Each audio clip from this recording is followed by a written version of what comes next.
And so we've come to the moment of truth, the 15th stage, the individual time trial. The riders moving down to Trieste now, which is over towards the borders of the old Yugoslavia. And it is there now where the riders will face up to a 40 kilometres time trial, 25 miles.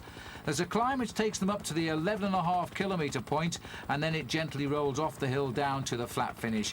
It's a beautiful day. All that we want now is to see how the stars in their first big test will come out of it. This is the situation. Pantani now 22 seconds, that's all, behind the new leader Zulle. Tonkov, the ever-present Tonkov, is third. Guerini, because of that ride, is up into fourth. And, you know, you mustn't underrate Guerini. He's a good rider in the Giro d'Italia. Well, this is the start, Paul, of Pavel Tonkov. It's the first chance we've seen of these magnificent bicycles, and out there on the course, this is the Blade, the bicycle that was in fact designed for Miguel Indurain several years ago. La Espada, they called it in Spanish, and this is the chance a lot of riders have to try and prove themselves to be in good form. But in the early part of the race, a lot of riders finding the 40 kilometres, 25 miles, very difficult indeed. But the latter starters, men like Marco Pantani, realised that it's so important for him to try and do something special. But out on the course, coming in with the fastest time, is a man who always puts a good time in the time trials. Sergei Gonchar comes to the line with a new best time of 45 minutes and 31 seconds. Well, that's going to be the marker. Even Pantani may not, and I would say should not, get towards that time. Gonchar shot to the fore last year in the Giro d'Italia with a great time trial. He went on to become a medalist in the World Time Trial Championship. Now he's in with the best time for the 40 kilometres. Back to Tonkov. Well, Tonkov, a man capable of putting in a very good time trial, but the man I think who must certainly be one of the big favourites for this stage has to be Alex Zulle. He'll be starting in last position, and that will give him the advantage of knowing what the intermediary times are of all the other riders. And here he is coming off the starting ramp right now, resplendent in the pink jersey on a very fast time trial machine. And right in front of him on the road is going to be Pavel Tonkov. Well, big Alex knows what it's like to be a world champion of the time trial. And now we're looking at the big boys all out on the course, separated only by the start time here. And remember, Gonchar is in with the best time, and that's a marker. Here comes Michele Bartoli, not surprisingly slipping down. This is a part-way check here, Paul. Plus 36 seconds, so he's fourth at part-way. That's a pretty good performance by Bartoli. It certainly is, but it's the early part of the course when you have to get into your rhythm straight away, and Alex Zulle looks very comfortable on this early climb. As you said, it takes them up to 11.5 kilometres, and then it's 30 kilometres down to the finish. Here's an intermediary check, though, for Andrea Noah, the early leader. He goes through in fourth place, almost 1.25 minutes off the mark.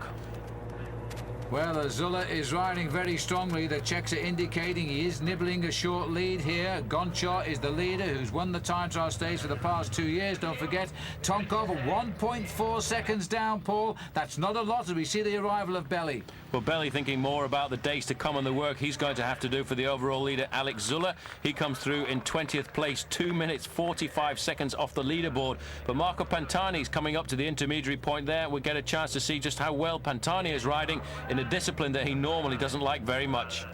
So Pantani a little bit off the pace here. It's 11th place and losing ground. All these riders are pretty hot time trial riders. Pantani, don't forget, may have used a lot of energy yesterday to that mountain top finish. He's going through 17th at the moment, over 73 seconds down on Gonchar, who has finished. Huge crowds here now waiting to see what Alex Zulle can do as he will head up now towards that same checkpoint. At the moment, though, it is Gonchar, Tonkov and Carlos Dominguez, by the way, who's third best. Look at this, Zulle still inside the time of Sergei Gonchar, a winner last year of a time trial stage in the Tour of Italy. And this is the terrain that Alex Zulle really can excel in, the time trial. He's a specialist at that. He's been the world champion, and he's well inside the time set by Gonchar early on at this intermediary point at half distance. Well, Gonchar, remember, lost the world title to Laurent Jalabert last year, and look at that, he's gone 36 seconds to the good. So Zulle is riding a superb time trial, and if he keeps this up with the toughest part behind him, he's going to increase his overall lead over the others. We're looking again at Tonkov. He was second on the road, he's now third. Powerful rider. Oscar Kamenzin, the champion of Switzerland, coming up to the line as well. A great performance by him going across in 5th place, but 1 minute 38 seconds off the leader. But out on the course, I have to tell you, Phil, Alex Zulle looking very good. Another good performance coming in. Michele Bartoli, second for him. Wow, in fact, third as he slips up, 1 minute 18 seconds down. Look at the speed of Tonkov, 56.7 kilometres an hour. You know, if Zulle is going quicker, then we are on to see the fastest ever time trial in the history of the Giro d'Italia. And looking there at the figure of Marco Pantani, a little further down the road, in fact, you will see the pink jersey on the shoulders of Alex Zulle, who started 2 minutes behind him in this time trial, and now he's got the fantastic sight of having the leader of the King of the Mountains right in front of him, and that will spur him on, because that means he will at least get a 2-minute advantage over the little climber from Pantani. Well, the roads are nice and wide, they're very flat, the sun is up in the sky, it's a warm day, and Pavel Tonkov should be second best when he gets to the line. Andre Noah comes in, 21st for him. So his race will continue, and the capture here of Pantani by Zulle, and he flies by him. This is an incredible piece of performance here. Alex Zulle cutting a path towards victory in the Giro d'Italia, even with the mountains that are still to come. Incredible speed by Alex Zulle there, and I think Marco Pantani will be reasonably happy to the fact that he's only lost 2 minutes so far on a man at the specialist at this kind of event, Alex Zulle. Zulle flying along here well in excess of 55 kilometers an hour, looking very calm and collected and in control of the situation, and all Pantani can do now is try and keep the flying Swiss rider in his sights. The face of Pavel Tonkov, the winner of this tour 2 years ago. Gotti now out of it and no chance of repeating his victory of last year. Tonkov the obvious candidate. The best time in is Sergei Gonchar. Tonkov is coming in, he's behind Gonchar, and he's going to slot in third place at the moment. He won't be too happy with that.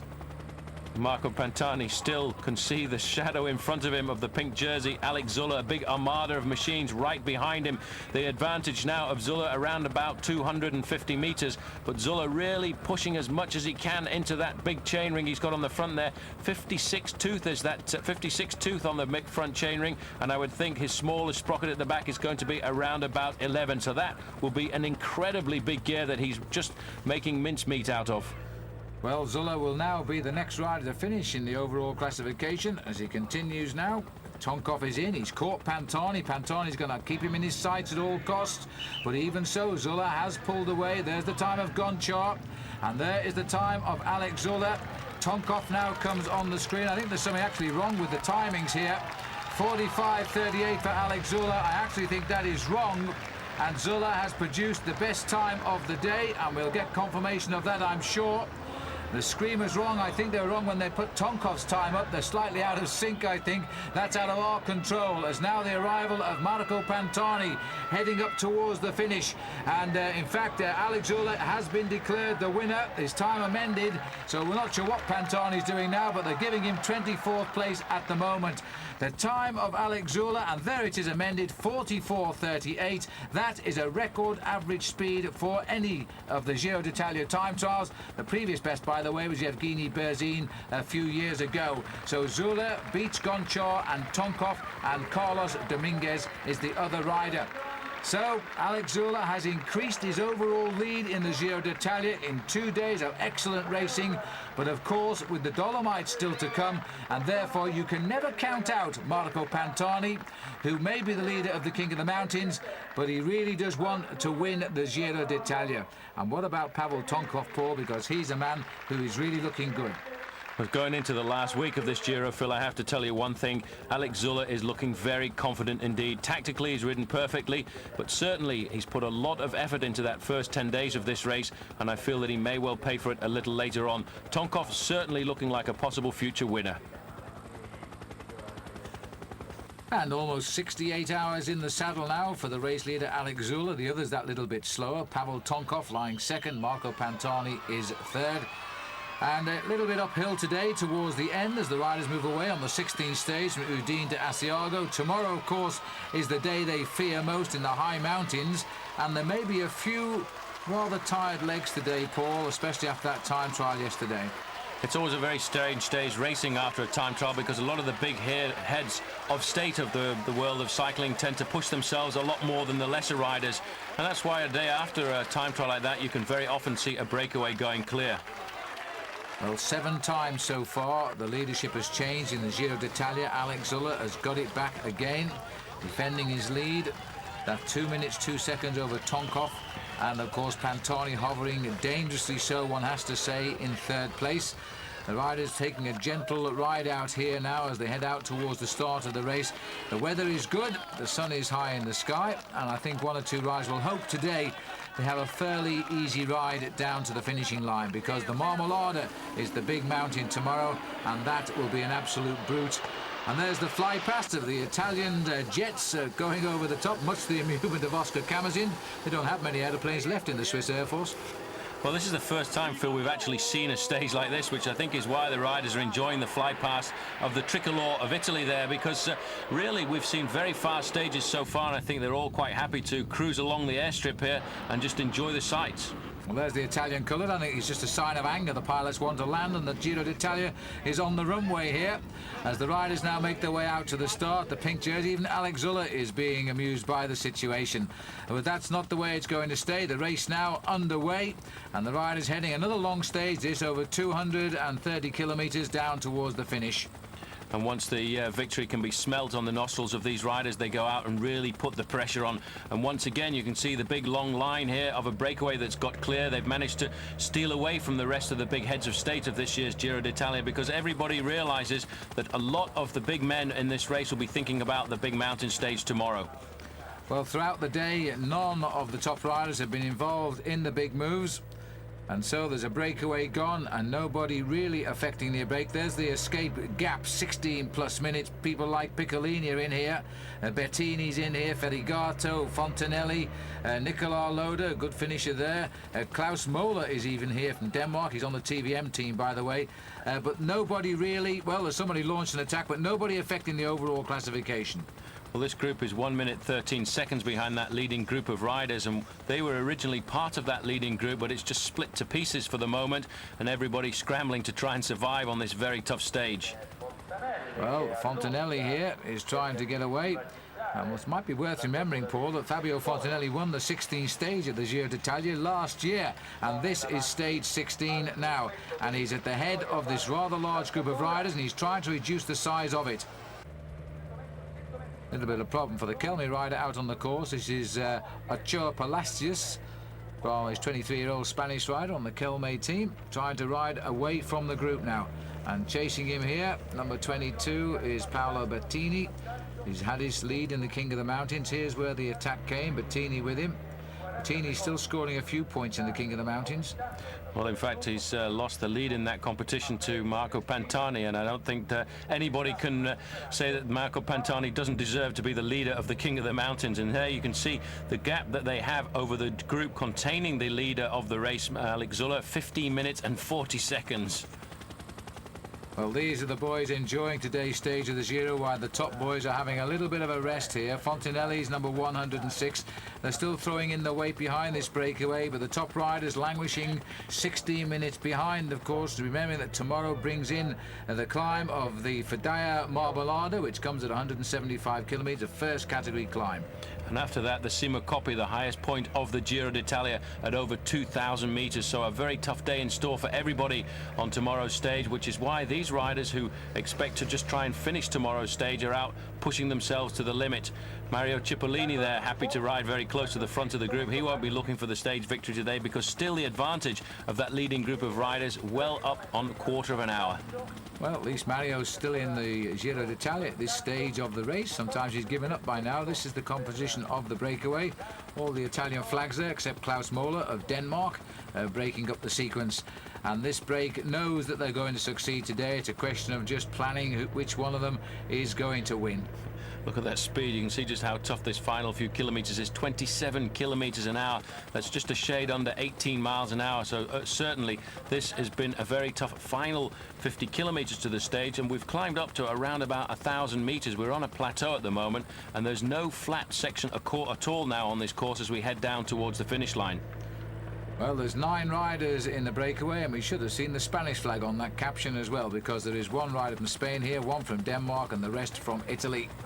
Bettini's gone again. He wants to get out of this group of 9 riders because he realises that's the best chance he's got of getting a stage victory if he can do it alone. But nobody, after this long breakaway where they've all been together working very well to build up that magic lead of almost a quarter of an hour now, have been working well together. Nobody's shirked at all from the work that's necessary to make a success of a group like this. Well, the rider sitting right off the front of the group there is Cassani from the PARTE team, and just coming up behind him there, it looks as though we've got Mariano Piccoli. The Spanish flag is at the bottom. I might have missed it last time, I don't think it was there, but anyway it is now, and this is the breakaway. There's a lot of cat and mouse going on here because there's so much time in hand over the field, and none are in contention for the Maglia Rosa, but they're all in contention, of course, for the win with 15 kilometres to go. We're onto a sort of plateau now with a few ripples that will take the riders over to the finish.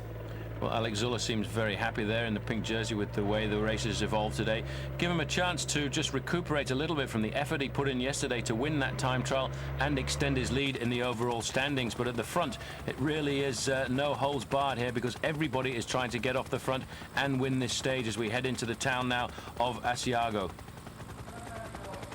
Just a little split in the field here. The Kelme rider sitting at the back of the group. Moller is still here, the Danish rider. But there's a little bit of a scampering away from the front of the group here now.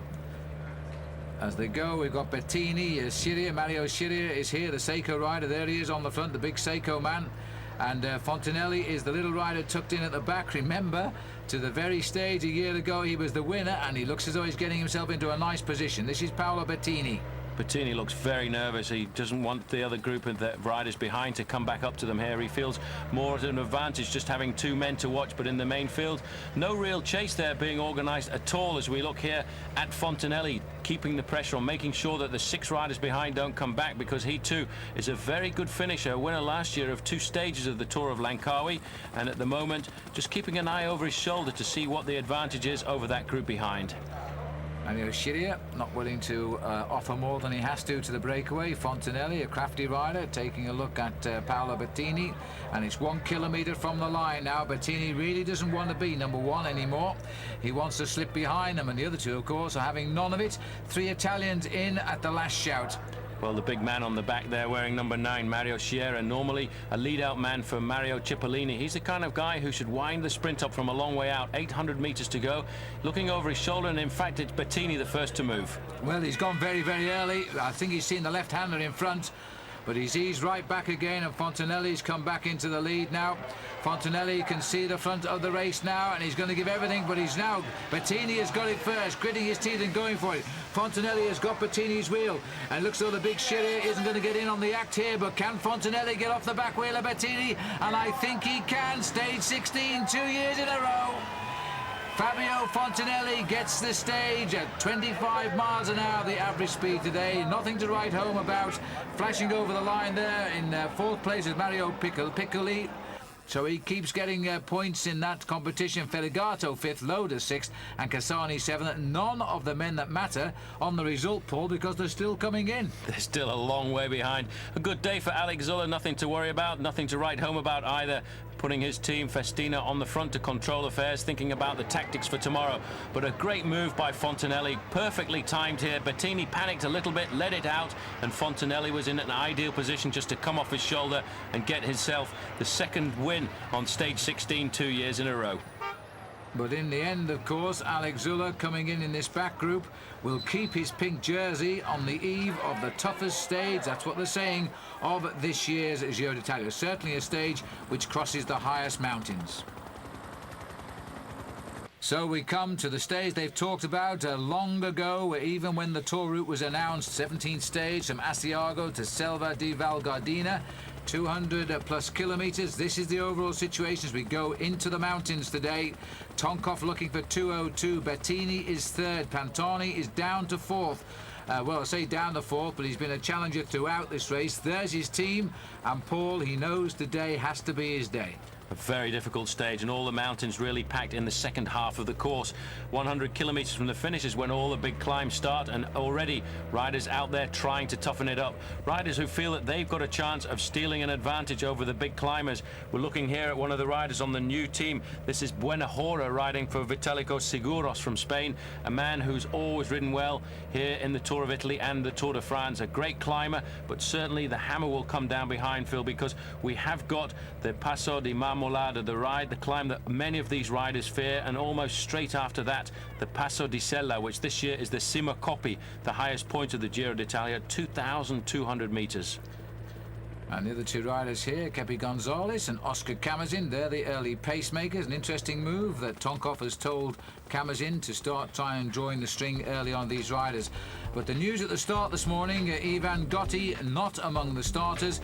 He said his form just isn't there. It's not a shadow of what it was last year, and he still complains of stomach sickness. He certainly hasn't managed to get the form back that brought him the victory in the Tour of Italy last year, and he suffered all through the season. And now they're suffering a lot today as well, is Paolo Bettini, the man who was out on the attack yesterday. And that group, which was around about 140 riders on the start line this morning, is down to a very select group of 30 riders. And Alex Zulle in the pink jersey there, looking very comfortable at the front of the main group. A lot of climbs today, going over 2,200 meters. And so that's some in the region of 7,000 plus feet. And the riders know they have a real tough day, and decision time is here. Dmitry Konishev in the centre of our picture, the rider who was the first Russian rider, well, the first Soviet Union rider to pull on the King of the Mountains leader's jersey in the Tour de France. Tonkov decides to lift the pace a little bit. The first test, perhaps. Tonkov, very strong rider. He's definitely not a pure climber, but he climbs with power. Second in the overall standings, 2 minutes and 2 seconds behind Alex Zulle. And obviously the team to react is going to be Festina. They're not going to let Pavel Tonkov ride away like that. But in that group, one man missing from the front of that group, in fact, Phil, was Marco Pantani, not riding up towards the front with the other big leaders. Well, you know, he's going to have to go early if he does anything at all on this stage. He doesn't finish up a mountain, which is not really his favourite. It finishes almost downhill, in fact. And here's Pantani now climbed his way through with his usual rhythm. Fourth overall, 3 minutes 48. It's a big task to bridge 3:48 to a man like Alex Zulle, as he makes his way up now to the back wheel of Tonkov, and right behind him there, Giuseppe Guerini, who finished third overall last year in the Giro. Amazing the ease with which Marco Pantani rides up and down these groups in the mountains. 1 minute he's sitting right at the back, and when he feels there's a certain amount of danger, he just cruises up right round the outside and puts himself into an ideal position to keep an eye on what's going on. But it looks as if Alex Zulle is suffering a little bit because he's not quite on the wheel of the rider in front of him, but this is a chance to see the big power of Pavel Tonkov. Well, Zulle said last night he's not sure he will still lead the Tour by the end of tomorrow, and that's now today, as indeed Pantani has started that relentless rhythm again to see how many riders he can break. Pantani loves climbing, and once he's got a chance of getting to the front of a small group like this, he just puts the pressure on it and accelerates to see who can follow the incredible changes of speed that he's got on these big mountain slopes. Looking very concentrated at the moment. There's still a breakaway up the road of 3 riders, and one of those is Camazin, which is a very good tactical move really by the Mapei squad, because if Tonkov can get up to Camazin, then the Mapei squad is going to have the advantage of numbers. But look at this, you can't see the pink jersey of Alex Zulle following the pace. Well, if you're not feeling good, there he is down there, Paul, and if you're not feeling good, today is not the day to wear the pink jersey. He knows that Pantani is moving clear with Gotti, and with Tonkov, of course, and with Guerini. Here they are, and Tonkov still making good pacemaking here, but this group is moving clear on the Marmolada. They're picking up the stragglers now of the early breakaways, and they're not going to stay with them at all. They're going to drop back. Pantani looks across at the rider he's just passed there, looking over to see where Alex Zulle is, and Zulle is a long way down the road at the moment, suffering to get his condition, suffering to get into any kind of rhythm to control the pace that's being set currently by Marco Pantani. And Pantani, it always amazes me, Phil, to see him on the slopes of these climbs. It just looks so easy when he gets out of the saddle. Those legs of his just flow around a very fluid motion. Here comes little Kepi Gonzales, who's a real great climber. And these are the last 2 survivors up front now, Paul, and looking here on the face of the Vitalico rider, he's not feeling too happy at all. Well, Two Colombians at the head of affairs now, Buenajora and Kepi Gonzales. They know each other very well indeed, and certainly they will be getting information of what is happening behind. And the big reaction is coming from Marco Pantani, who needs, if he wants to climb further up the overall standings, to put a lot of time between himself and men like Tonkov and Alex Zulle. Just look at the massive crowd here on the mid-slopes of the Marmolada, going as far as the eye can see up to what is the snow line today. And they're going to be given the usual treatment by Pantani. They'll see Il Perato in action, and they're picking up one by one the riders of that breakaway and dispatching them back towards the peloton. And very soon Pantani and Guerini, and I'm not too sure what's happened to Tonkov, but I'm presuming he's been dropped, they're going to make their way forward. Pantani just sits there you can see now. In fact, Tonkov has been joined by Alex Zulle, so Zulle riding himself into some form of rhythm on this climb here, but in great difficulty trying to match any of the pace that has been set by Marco Pantani on the early slopes of this climb. Well, it's a time for Pantani to get his own back on Zulle after that time trial when Zulle came flying by him at clearly almost a third quicker than he was going. Now we're on the mountain, and now Pantani can hurt Zulle here. But Zulle is a clever rider. He's not a man to panic. He's never one to say he can ride alongside Pantani. The thing is to find your own rhythm and climb this mountain at your speed. And with the strength and the talent of Zulle, he should be able to ride past the majority of the riders. Well, the man doing the job at the moment is 141 Giuseppe Guerini, who's still managing to stay in the slipstream of Marco Pantani. But I tell you one thing, the crowd certainly love this man. They're going crazy. They want Pantani to walk away with the Tour of Italy today, and he certainly is putting a lot of his adversaries into difficulties on the slopes of this climb, the Marmolada. Well, you know, Guerini had a great tour last year. He took over the job of team leader after Luc Leblanc slammed into that wall in the time trial and eventually retired from the race when he was right up there on a podium finish, and he came up to finish in third place and get a podium place. So he's a very good rider, Guerini, and once you've proved that you can do it, then very often you come back and you repeat the feat. And right now he knows if he controls Marco Pantani and goes with Marco Pantani, you can see the gaps that Pantani is opening, and then Guerini can start dreaming of a high podium place again. 1 kilometre to go to the summit of the Col de Marmolada. That is Kepi Gonzales still with a 1 minute 45 second advantage over the chasers, and not even a worry on the thought of Marco Pantani here. He's just trying to set the pace as much as he can to make sure that he can open up as much advantage on the guys behind him. He's not worried about Kepi Gonzales. Gonzales here thinking more about the possibility of getting over the top of this climb and keeping his advantage on the way towards the finish line. Well, there's this beautiful climb here, the Marmolada, that all of the riders fear, except, of course, if your name is Marco Pantani. And Kepi Gonzales climbing very, very well here. And he's the last survivor of the breakaway now, and he's being chased by all of the top riders.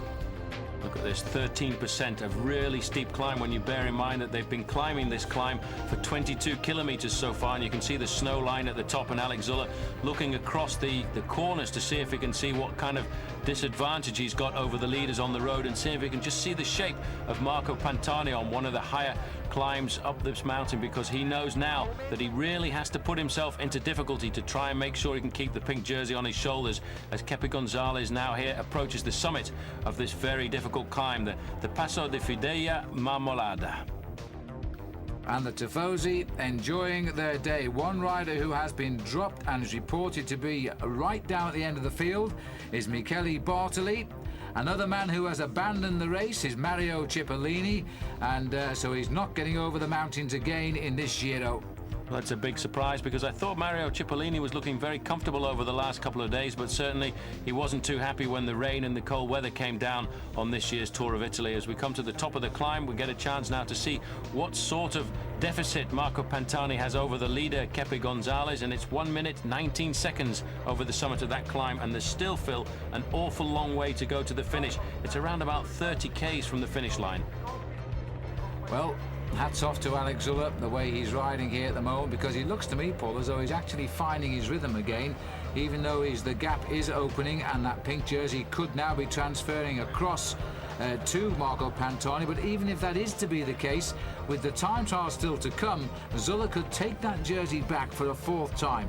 What he has to do now is to make sure that he doesn't panic, to keep riding sensibly well within his limits, so on the flatter part of the course he can actually recover and pull a bit of time back. But that is 3 minutes and 8 seconds behind the leader, so that puts him around about 2 minutes behind Marco Pantani. Well, fine piece of tempo by Zulle, and hats off to him in that case. The rider still there riding with him is Leonardo Pipoli, who is another great climber, and really the man on the Seiko team now, because the stars have gone, Cipollini and Gotti. Well, really, they came to this race as the defending champions last year. They had Mario Cipollini take the points classification and Ivan Gotti take the pink jersey all the way up to Milano. And this year, they've really been devastated by the tough climbs here in the mountains. But this is Oscar Kamens in here trying to get across and put himself back up to Kepi Gonzales. Earlier on, he was with Gonzales, and he will probably very shortly see the green jersey on the shoulders of Marco Pantani coming up to him. I'd completely forgotten about Kamens. We hadn't seen him for a while, but there he is. He's still lying second on the road and still in a very good position to go forward here with this breakaway as they begin to merge. Well, they picked up Buenahora, so still 2 riders in front of them. This is Kepi Gonzales. A little bit further behind him is going to be Kamens, and then the big group with Marco Pantani, who certainly are eating up the road now as they attempt the first descent here off the Marmolada. They'll be thinking very seriously about the next big climb of the day, the Cima Coppi, the Passo di Sella, which goes up to 2,200 meters. Well, we'll see how the riders tackle that. The general opinion is the Marmolada is the tougher of the 2 climbs, but the other one is certainly higher. And we're forming at the front now a group of 5 riders. Kamens jumps on the back wheel there of these Vitilis. Buenahora, it is the Colombian rider, and then Guerini and Pantani. Well, that'll be somewhat of a shock for Kamens because he would have expected his own man Tonkov to be in that group. In fact, Tonkov was riding very well on the early slopes of this climb, and a lot further back down the main field is Alex Zulle, trying to make sure that he doesn't panic. He's got a very good group with him here now, so they'll all work together and try and limit their losses when they come to the bottom of the very next tough climb. Well, Pantani is not going to give them a chance now if he can avoid it. He's gone very early. He had to use the climb of the Marmolada. Now he can, if he can increase his climb on the next one. We're passing through the feed station here of Canesi, I think the town is called, as the riders race through. The time gap, I presume now, is on Zulle's group behind Pantani. This is Tonkov going through here, 1 minute 18 seconds behind the leader, and Zulle a lot further back. You can see now 2 minutes 19 seconds to Alex Zulle. So the race starting to come back a little bit together, because at one moment Kepi Gonzales had an advantage of over 3 minutes, but he hasn't got any advantage now because the green jersey on the shoulders of the king of the mountains of this year's Giro d'Italia, Marco Pantani, has pulled him back into the fold. And Pantani still must gain in excess of 1 minute and 20 seconds to get that pink jersey away from Alex Zulle. Zulle is riding a very clever race today. He's not trying to kill himself to hold Pantani. I think he accepts he can't do that, but he can limit his losses and maybe save the day. It's all down to Pantani and how much he can gain. Pantani hasn't got any friends in this group here. Guerini sitting on his wheel. 2 Colombians in there, Buenahora and Kepi Gonzales. And of course, Oscar Kamens, the champion of Switzerland. He's not going to give any help at all to the flying El Pirata. Not when he's the teammate of Pavel Tonkov, who is still behind. I'll tell you what, Kamens has been quite a revelation in the race here. Former winner of the Tour of Switzerland and also the national champion of his country. Now beginning to move smoothly into the big time of cycling. I think he's a 3rd-year pro. Well, there's a problem here with Marco Pantani. In fact, his chain's come off. He looked as if he knew that was going to happen. He slowed down, moved to one side, and very quickly behind the team car, the team mechanic stopped, and he's up away. And I don't think very many people are going to ride away from Marco Pantani on this climb here as he picks his way up through straight past Buenahora. Who looks as though he's hit the wall the way he was going there. He'd slowed right down. Further down the slopes, we've got the pink jersey here, trying to just keep things as they are at the minute. Tonkov is with him. Right on his shoulder in the yellow jersey there, the man who won a stage of the Alpe d'Huez as his first ever victory as a professional, Roberto Conti. But up the field, this is a great piece of racing by Marco Pantani. Kepi Gonzales tried to take advantage of that little mechanical incident, as did Guerini, who was just a little bit around the corner in front of Marco Pantani, but no panic for the Italian. Talking to Conti there, Paul, he said his first ever victory. I think it's still the only victory he's ever had. Not a bad one to put on your list, though, is it? If you're Tonkov. If you're going to win one race in your career, it might as well be the Alpe d'Huez, and certainly Absolutely. Roberto Conti will think about that victory for many years to come. But now he's a great teammate to have for Marco Pantani, because he's the kind of rider who is solid whenever it comes to these big 3-week races. And Pantani pulling himself very easily back to the front of this race and catching up with Guerini. So the head of the race as they continue to climb through this beautiful valley here in the South Tyrolean mountains. And Pantani free as a bird right now. It's all down to him now. He's got rid of the boys. Can he leave them behind? These are the three front runners, Guerini and Kepi Gonzales. Bueno Hora hit the wall. I'm a bit surprised about that, because he's a good climber, but he's dropped off the pace. He certainly exploded once they got to the foot of this climb here, the Passo di Sella, and he really disappeared very rapidly indeed. The man trying to pull himself back into the race, not very far behind Marco Pantani on the road, is the man who was the former winner of this event, Pavel Tonkov, riding a sensible pace for him, around about 1 minute in front of Alex Zulle, who has got no friends at all in this group. Now we cross the road here and move on to the continuation of this climb, where it gets a little bit steeper, and 20 kilometers to go to the line. Still a long way. Still a long chance for Pantani to build on his lead.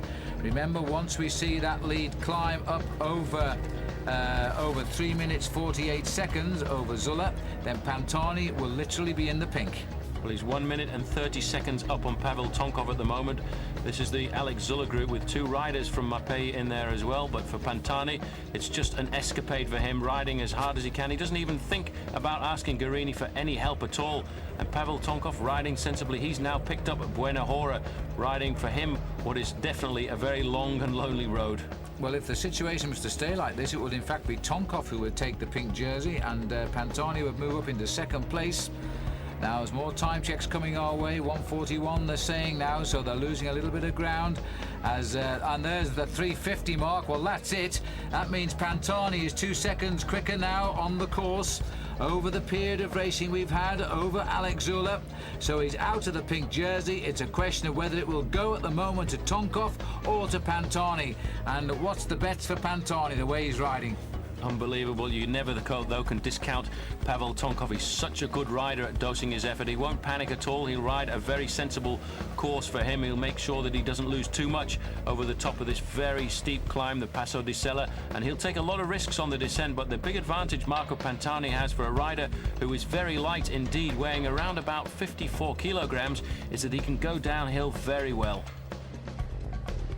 Well, Pantani getting a little bit of help now from Guerini, because Guerini, I think, will begin to believe in himself here to survive with Marco Pantani over these two steep climbs.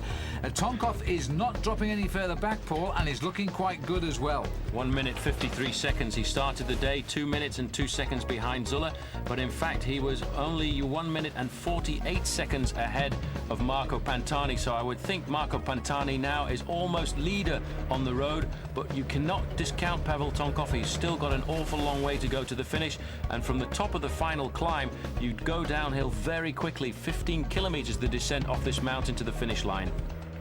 Guerini should pick up the advantage then if he hangs on to Pantani all the way over the ripples, and that will certainly lift him back up into the overall leaders as well, and he'd be pretty happy with that. He certainly will, and once again as they go over the summit, he's waving the flag for Palte, because last year he finished in this race in third in the overall standings after taking over the leadership from Luc Leblanc, and he's proved to be a very solid rider indeed. And Pavel Tonkov now approaching the summit of the climb. We'll get a chance to see just what sort of damage has been done by Marco Pantani.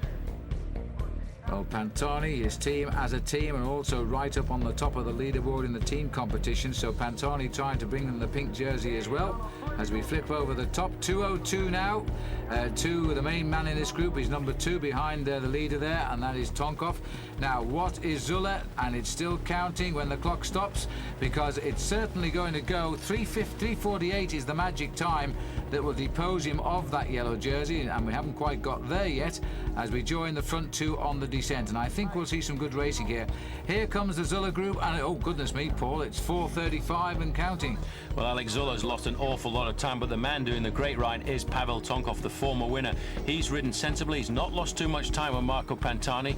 He won't, for the moment, be in the pink jersey, but what is important now is just how much time Marco Pantani can conserve on this descent, and he's the one putting the pressure on, and he's taking a lot of risks going around these corners. But unlike the other day, these roads are very flat, and the corners are very, very fast indeed. Absolutely. What we can see of the descent so far, this is the descender's delight here. Bit of a tight one there, though. These are the kind of descents that Sean Yates used to adore. You can go down these mountains so fast, and a good descender can pull back 1 or 2 minutes on a descent like this. But you can see now, in fact, Guerini is coming to the front and giving Pantani a certain amount of help here, because he too feels that this ride by Pantani can move him up a little way in the overall standings. And in fact, the team manager of Mercatone Uno coming up alongside Marco Pantani here to give him some information as we approach the finish. But again, look at the speed here, 24 kilometers an hour. It's a tough day. Well, if the top stars can only do 24 kilometers an hour, goodness knows what the club cyclists would do over this course, because this is a tough day today. And nobody can ever say that Zulle is a great descender. Look at him line up the back of the group here. He's going to pull back nothing on the way down to the finish at all. Pantani, it's all advantage him, and he's not descending that well either. Well, Tonkov pulling himself back into the race, 1 minute 49 seconds behind, and the magic figure between Pantani and Tonkov is 1 minute and 48 seconds. So Pantani's going to have to do something pretty special over the next few kilometers if he wants to pull the pink jersey as leader of the Giro d'Italia onto his shoulders. Well, Tonkov over the years has been a man of the Giro. He knows what it's like to wear the Maglia Rosa. He knows what it's like, in fact, to win the event. And so he's not going to give up easy. Just 1 kilometre to go of what the riders claim is the toughest stage of this year's race. There will be a change in leadership. It's only a question of will it go from Zulle to Tonkov or from Zulle to Pantani. And Zulle looking very difficult there. Guerini's taking the advantage here over Pantani, who's trying to get onto his back wheel. So Guerini gets the result, and that's a great result. Pantani content with second. The clock starts now, and we wait to see whether the jersey goes to Pantani or Tonkov. But I think that Guerini will be a top 4 contender after that ride today. And this is the rest of the race coming in. Kepi Gonzales, one by one. They're just going to drift in 2:02 to Tonkov, so he will not get the pink jersey. It will go to Pantani, providing that Zulle has not made some form of miraculous descent and has pinched back a little bit of time. There's Kamazin at 2:16 down. He'll get the 5th place finish, by the way. And thankfully we haven't had to go quite that high in the race today, which is probably as well for everybody, except Pantani. Here comes Zulle now.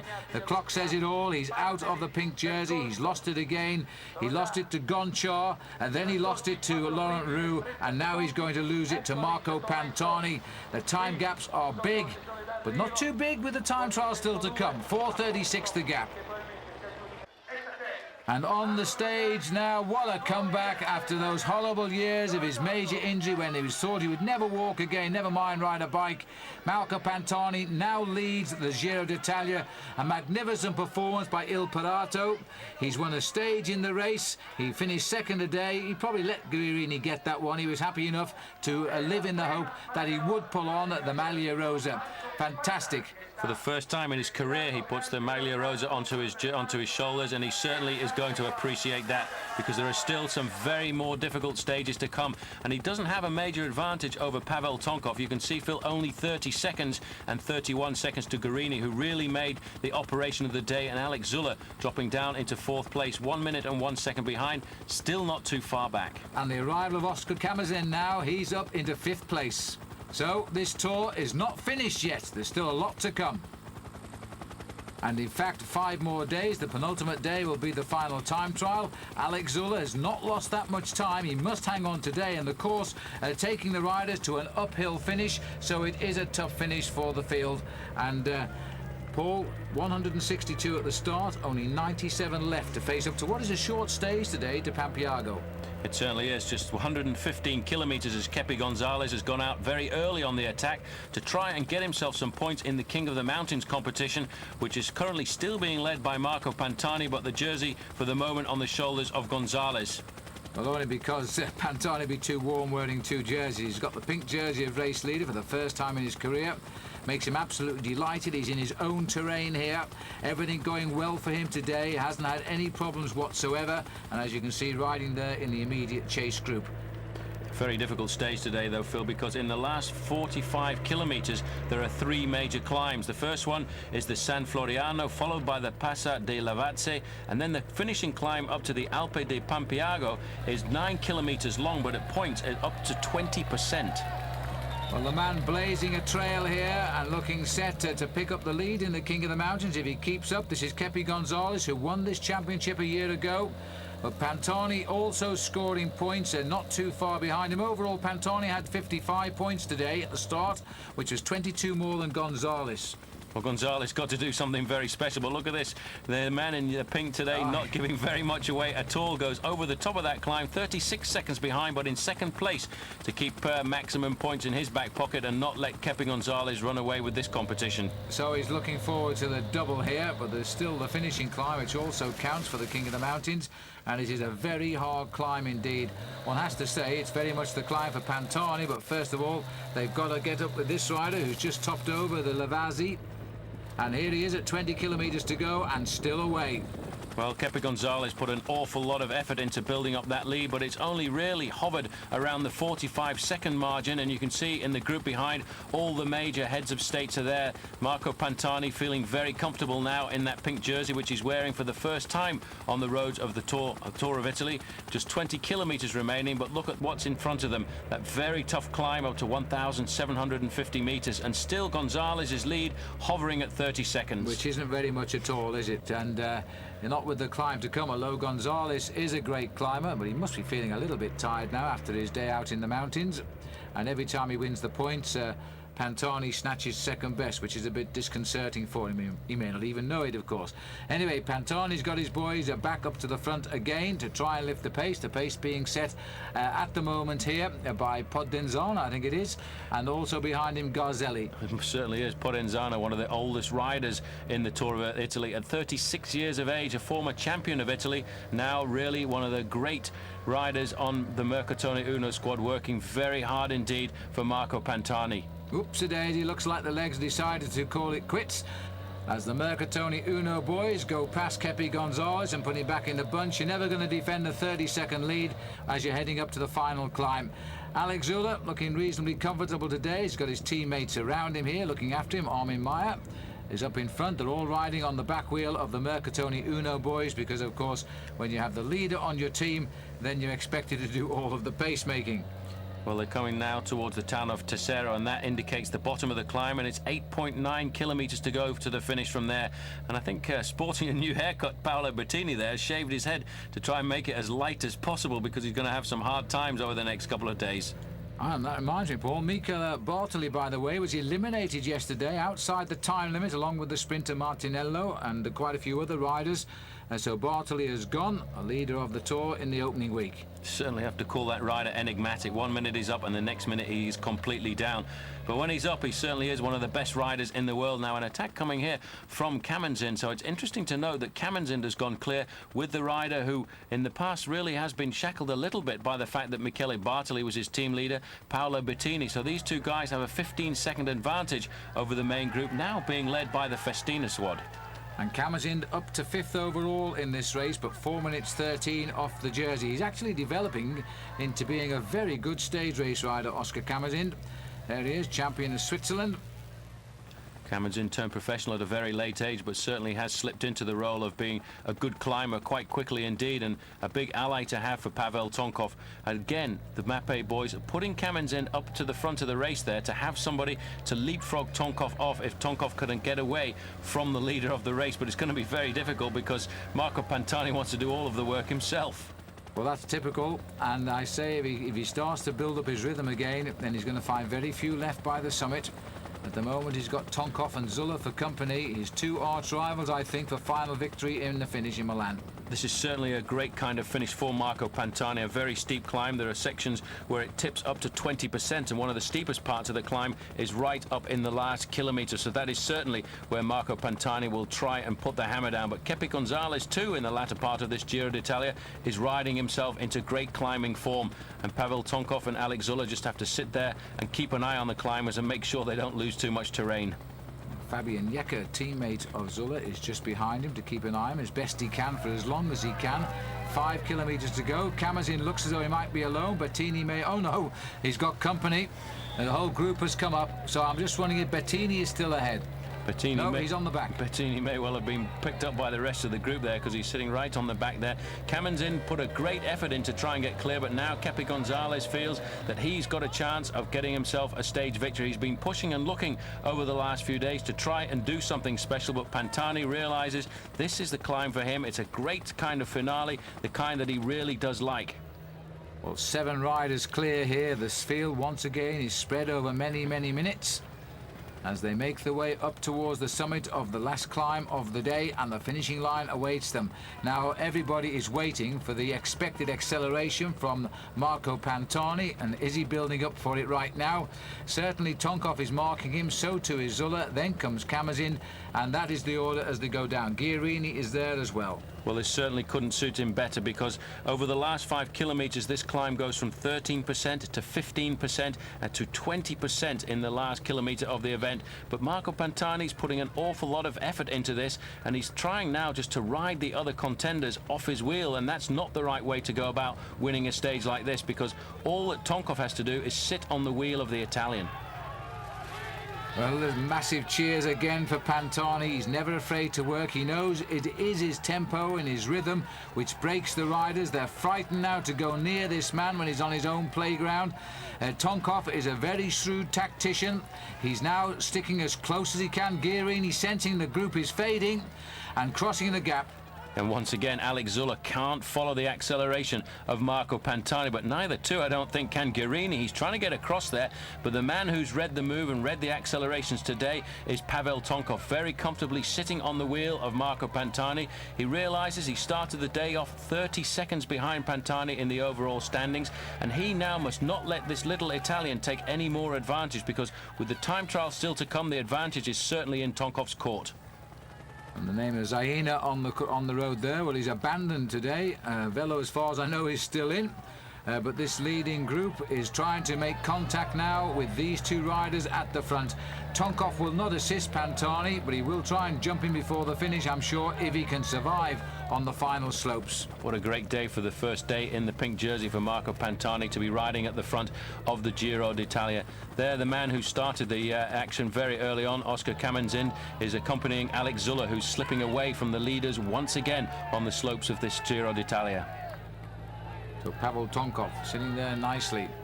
Finished second last year in the Tour. The gap stretched now to the Zulle-Kamazin tandem to 31 seconds. And, you know, Tonkov over the years has won 26 races. And you can add to that the general classification of the Settimana Bergamasca this year, where he also won 2 stages. So after injury, Paul, this year he's come back good. His form is arriving absolutely on schedule. And it looks like he's going to provide Pantani, because in the time trial, in theory, the last time trial, it should go advantage towards Tonkov. Certainly, if Marco Pantani wants to win this Giro d'Italia, he's going to have to get himself a lot more time over Pavel Tonkov, because he lost around about 2 minutes to him in the first time trial over 40 kilometres. And Tonkov, I think, has come to form just at the right time, because the Settimana Bergamasca was just before this race, just a couple of weeks ago. So Tonkov, for the first time, showing any signs of form as he built up for this event. And he's actually manoeuvred Tonkov into the lead now as we continue on the steep climb. Not something Pantani does too much of. Now he's either using his head a little bit, or he is feeling the pace, and he's not climbing as well as he normally does. And the crowd there still raising a little bit of encouragement for him, to say the least, and there's some pretty fit spectators down there. They certainly love Marco Pantani, but the day after he took the pink jersey in this event, he will be a little bit tired, because last night he will have had to go to the press room, and he will have stayed up very late indeed, talking to journalists, explaining what it's like to have the pink jersey at the Tour of Italy. And that may well be why he's pushed himself back into second position here, because Tonkov is a very strong rider here, finding his form in the last few days of the Giro d'Italia. d'Italia, and not looking like a weak man here. A big, powerful rider capable of pushing a massive gear on these climbs. Well, today doesn't see the end of the mountains, and there's 4 days left in the Giro d'Italia. It has been an extraordinary race this year. If Pantani can survive to win it, the crowd will go absolutely berserk in Milan. But you know, he's not climbing as well, and I think Paul's got the answer there. 600 metres to go to the finish now, and Tonkov is looking good. Pantani's had a stage win. He finished second on the mountain stage to Guerini. He might well have to allow Tonkov to take the line this time out, but at least he knows he's increasing his overall lead over everybody else. He also has to be careful as well, because there are bonus seconds still on the finish line here, and Pantani seems to be suffering to stay on the back wheel of Tonkov, because he keeps consistently getting out of the saddle, trying to keep the pace up as they get closer to the finish. It's Tonkov winding it up. Ooh, and look at the face on Pantani. He's determined to hang on to his wheel, because the timekeepers will split time riders on a mountain top finish, so he wants no gap between that wheel. But I think there's going to be at least a 1 second gap as Tonkov comes away and gets his stage win. So the winner of 2 years ago, the second man last year, gets the victory in Pavel Tonkov. And for the rest, though, they are losing time to Marco Pantani. Well, a great ride here, in fact, by Nicola Michele, who's coming up to the finish, because I've never seen him for the whole of this afternoon stage, and all of a sudden he's popped away to get himself a very nice third place. Thank you very much. He's just over half a minute outside the two leaders. Well, he must have got round Alex Zulle somewhere. Our cameras didn't find him, but there is Zulle coming home in fourth place, and he's going to be the best part of a minute conceded. And that's another minute with the time trial still to come. So Zulle is losing his grip on this race, I think, while Pantani keeps nibbling away. Zulle is in. They say 56 seconds there. And this is Giuseppe Guerini. He's going to be outside at 1 minute, but should hang on to his top three placings. And so the first 5 riders are home. An extraordinary race again. There's the confirmation of the result. In fact, Zulle 58 seconds, Guerini at 1:07. Kamazin coming home in 6th place. Bettini, they're all familiar names for us now. And the overall now, 27 seconds to Pavel Tonkov. That is not much. Guerini at 1:47, Zulle out to 2:08. So Zulle is looking less likely to win this tour. But what about Pavel Tonkov? And so to the last day in the Dolomites, 19th stage from Cavallese to Plan di Montecampione. And now 239 kilometres. It's a long, long stage today. Zulle chatting away with his Swiss countryman there, Kamazin, still finding time to smile, but I think Paulie's lost this tour now. I think he realises now that he won't be able to pull back that amount of time on a man like Marco Pantani in the mountains, and I don't think he'll be able to pull back that amount of time in the final time trial either, because he really has to do something very special to try and pull back 2.5 minutes on a man like Marco Pantani, and there's still a very tough finish to go, and he hasn't been able to match him on the mountain top finishes. And today the climb up to Plan di Montecampione is a very difficult one indeed. Well, here's an early attacker here, making his way in Niklas Axelsson, who's a Swedish rider on the Scrigno team. We've hardly seen a Scrigno rider on the attack this year.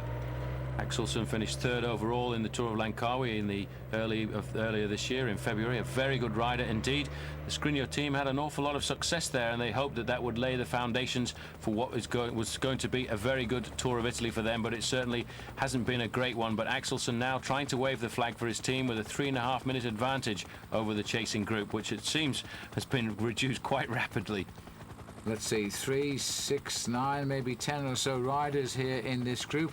Pantani, maybe a few more now they've come into the picture. Pantani is down there. So too is Kamazin, easy to spot. Also Zulle, I think, was there, and Pavel Tonkov. But we'll wait for confirmation of that. Here is Pavel Tonkov. This is Gianni Bugno here. Well, that's amazing. We haven't seen Bugno for a few days either. Bugno obviously riding himself into form in the latter part of this Giro d'Italia. A great competitor and a former fantastic champion, and it would be good to see him get a stage victory before the end of this Tour of Italy, because he certainly, I feel, will be retiring at the end of this year.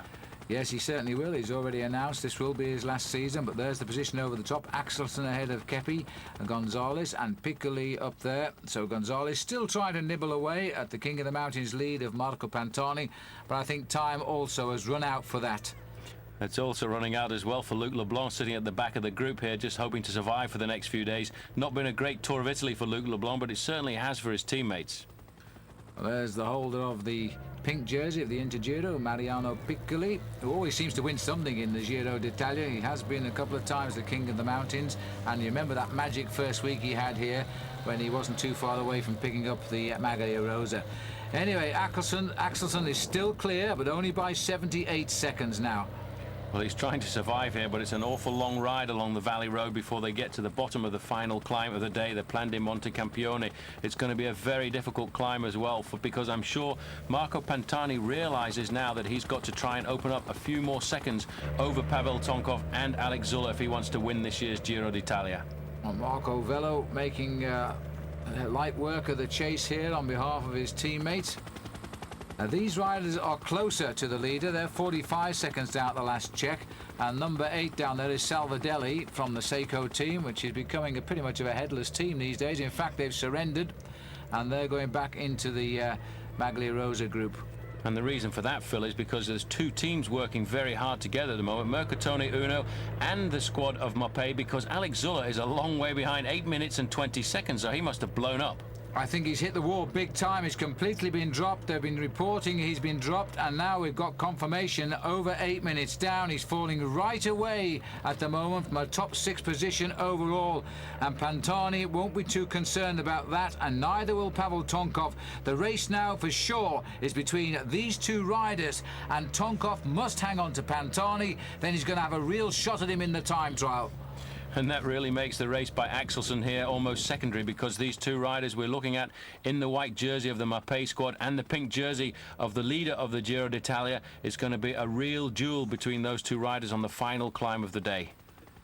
Well, it's been a good ride by the Skriniar rider, and I think the sort of indication there is he's been told to get out and do something and get themselves on television, because we haven't seen too much of the team at all at the moment. This is Gianni Bugno, and he's again trying to help his team leader. What a marvellous man he is. What a star. The American riders on the Motorola squad used to call him Johnny Bugno, but he really is a great character and a tough rider, and never worried at all about doing a lot of work at the front of the main field, and he's working alongside Mercatone Uno. But these two guys locked in an incredible psychological battle. Marco Pantani and the man who wants to dethrone him, Pavel Tonkov. And Kamazin's still there and certain to climb up a little bit too, and Guerini is also there trying to claim a podium place, so there's an in-battle going on there as well. Kamazin's the one slightly disadvantaged, the time gap's a bit bigger back to him. Podenzana on the front there, setting the tempo, keeping the pressure very much on in the Maglia Rosa group here, and you can see the riders at the back certainly are starting to suffer an awful lot there as we look now at Nicola Micheli, who's riding very well to stay in with this group, a great performer in this year's Giro d'Italia. But it's amazing how hard a domestique can work, and there's an attack by Pantani, and there's still an awful long way to go. Well, he accelerated back past his teammate Podenzana. Tonkov spotted it straight away and has gone for him. Takes a lot of terrific guts to go for Pantani when he gets that magic acceleration, but Pantani has gone and Tonkov has joined him. So the tandem is in action again. Yesterday they held on to the finish, and it was Tonkov who got the stage. But now Pantani knows, as he says goodbye to his favourite terrain, he's got to get a gap between himself and between Tonkov. Well, in the last 5 kilometres, this climb does get very steep. It goes up to 21.5% with around about 4 kilometres remaining, and the last 1.5 kilometres are 23.5%. So if Pantani's going to do something special, he must do it on that section.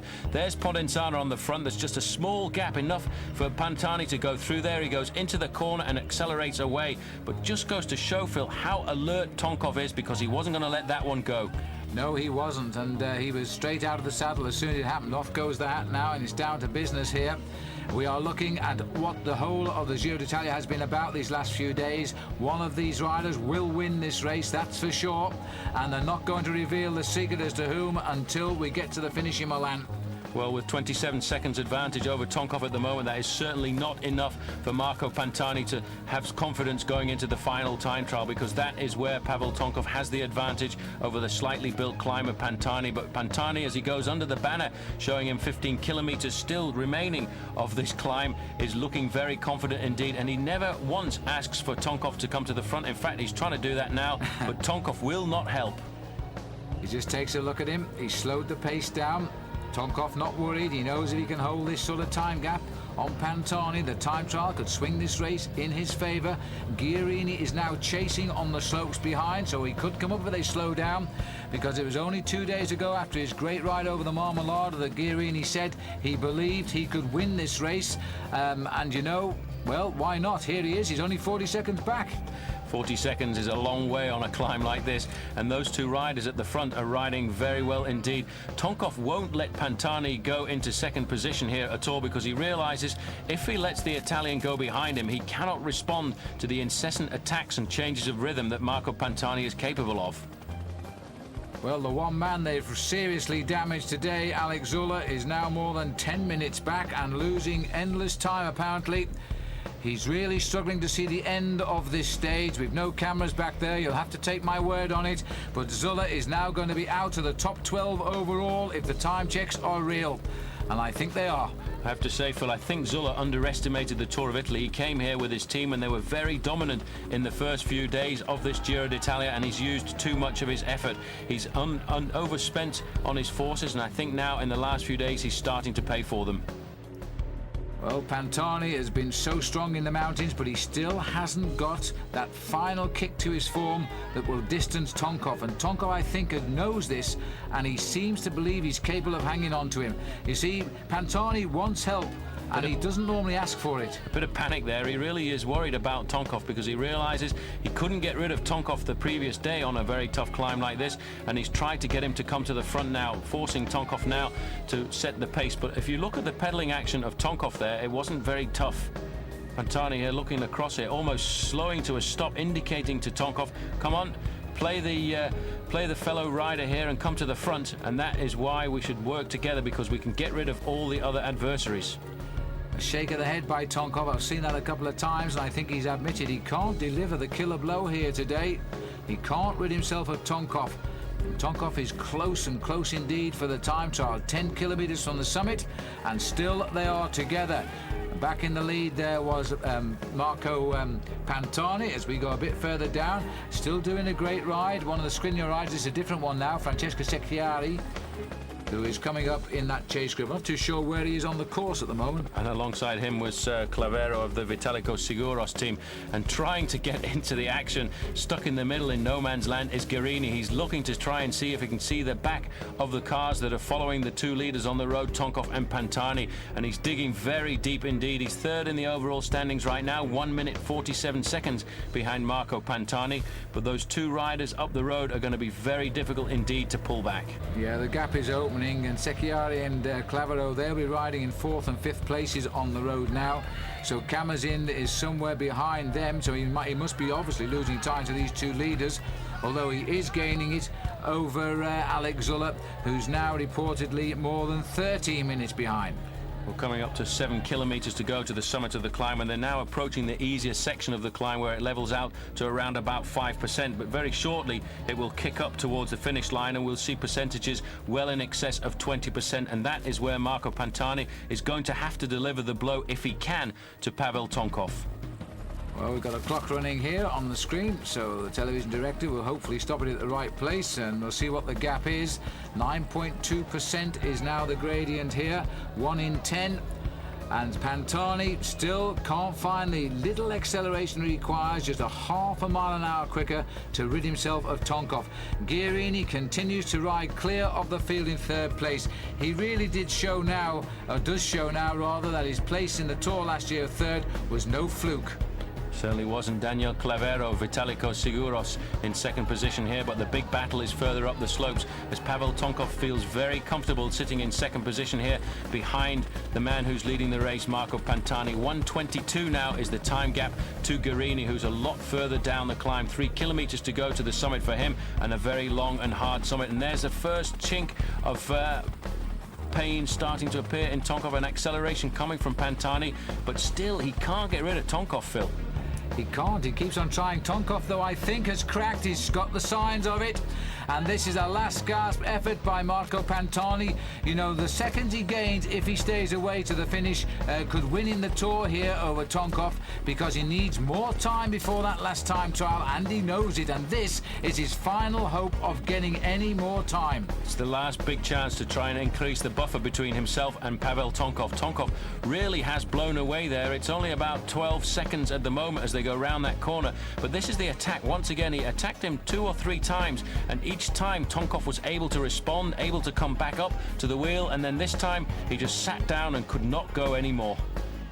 Well, for the moment I thought it was not a problem, and then all of a sudden Pavel Tonkov just hit the wall, sat up, and it was all over.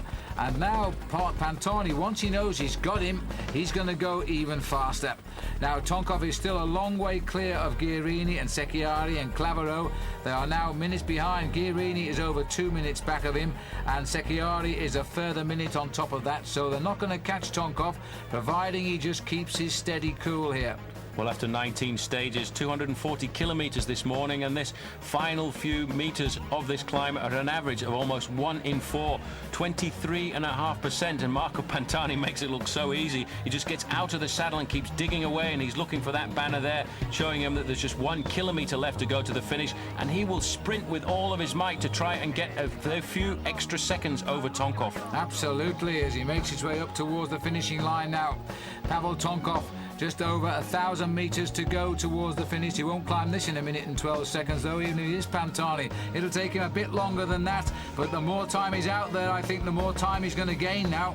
Well, it was 27 seconds, the advantage that Pantani had this morning, and this afternoon it's certainly going to be a few more than that. And Pantani now knows this climb. He's been out here training. He knows exactly what the final few corners are like, and they're very steep indeed as he picks his way around. And Tonkov, looking further down the slopes, Phil, looks like a man who really is losing big time. 25 seconds and the clock is still ticking. The clock is still ticking. That's the way it stopped at... no, it hasn't. It's still going, in fact, and Pantani is pulling away at the kilometre to go. This is going to be close to 1 minute on the line with 1,000 metres left to go up. Here's the 1 kilometre sign, and he goes through there about now, 42 seconds.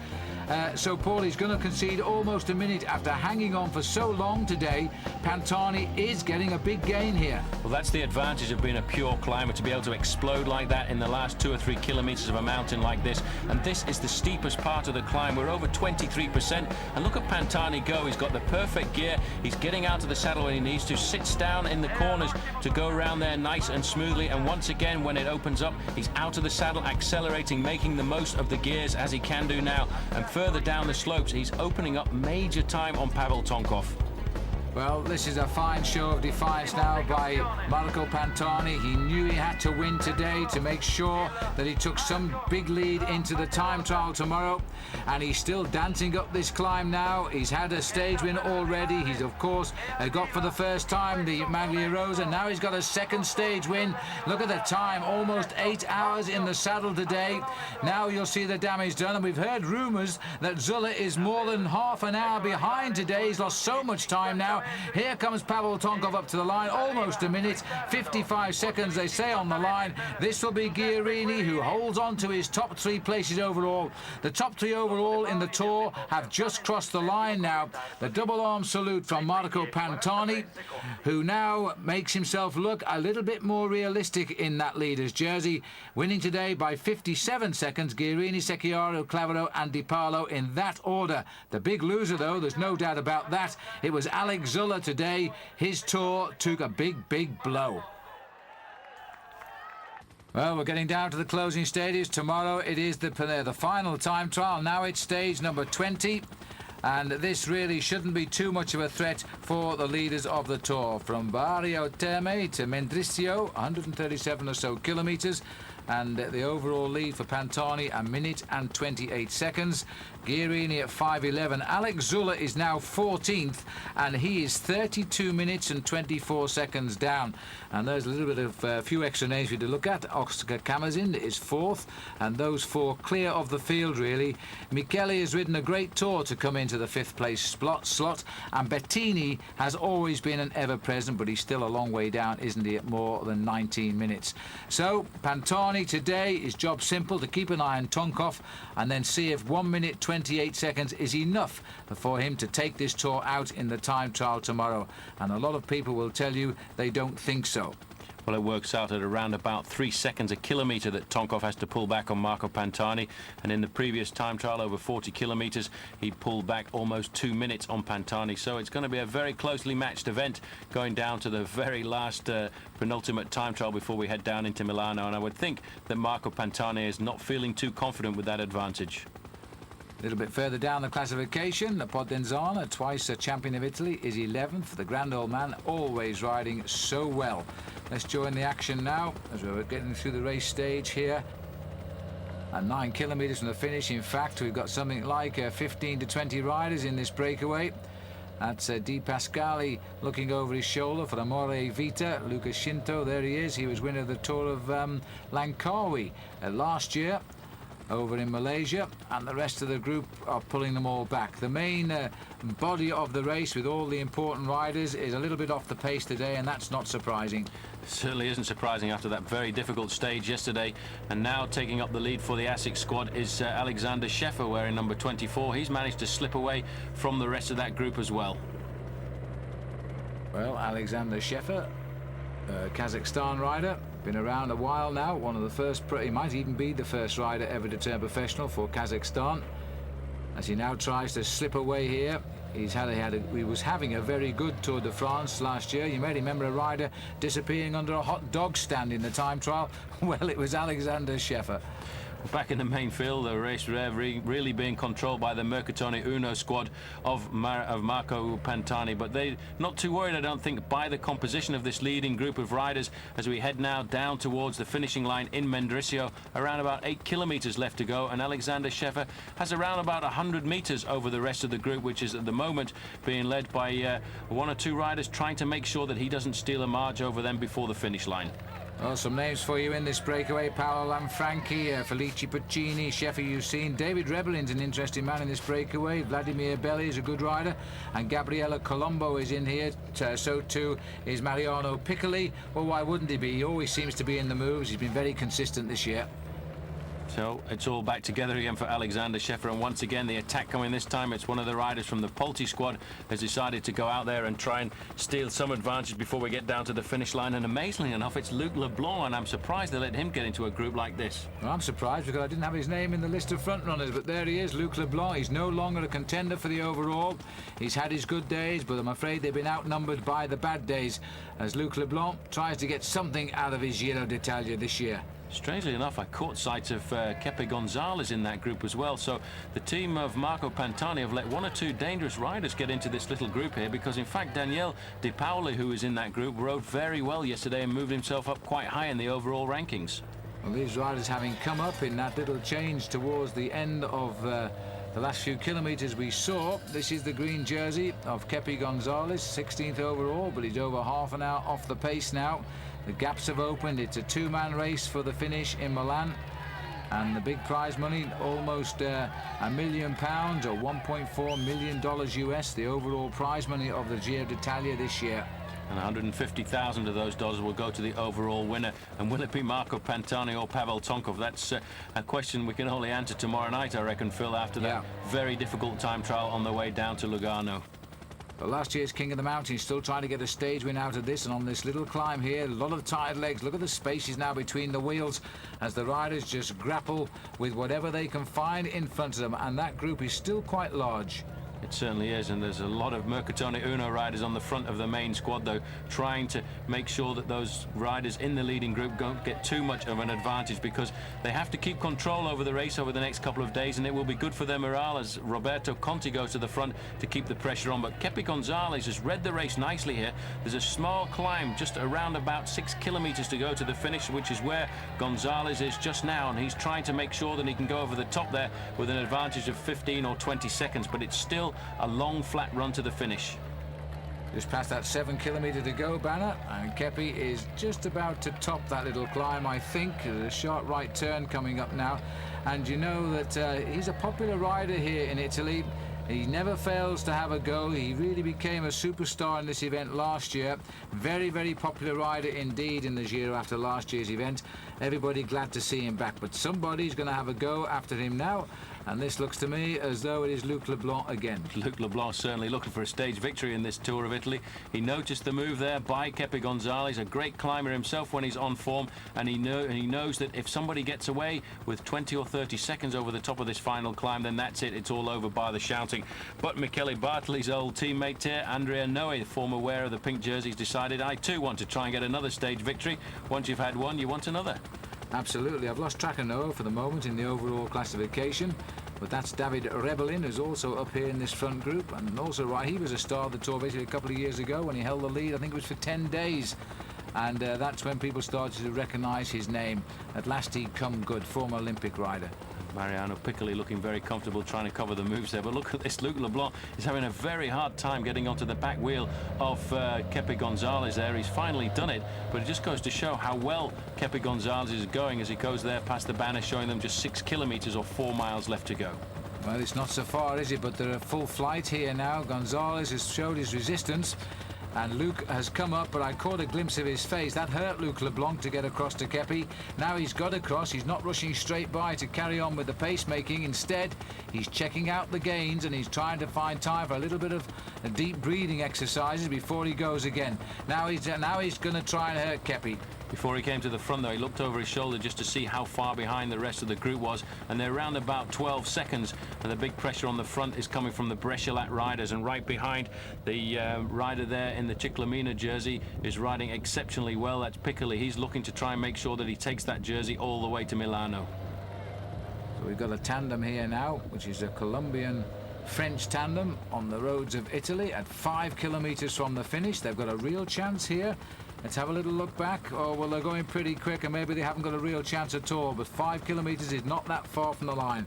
Well, Piccoli's got his teammate on the front there. He's giving him the nod, saying, look, you know, I've been pretty close before. I've got this jersey on my shoulders. I need a couple more points, and I can take it all the way to Milan. Put the pressure on and make sure you pull these two guys back, because certainly they'll start to play around once they get towards the finish line, because Kepi Gonzales is the kind of tactical rider who'll start to sit on the back wheel of Luc Leblanc once he can sense the chance of a victory. But Leblanc keeping the pressure on the front here, starting to panic. Once a rider starts to look over his shoulder like that, Phil, it means he's losing confidence.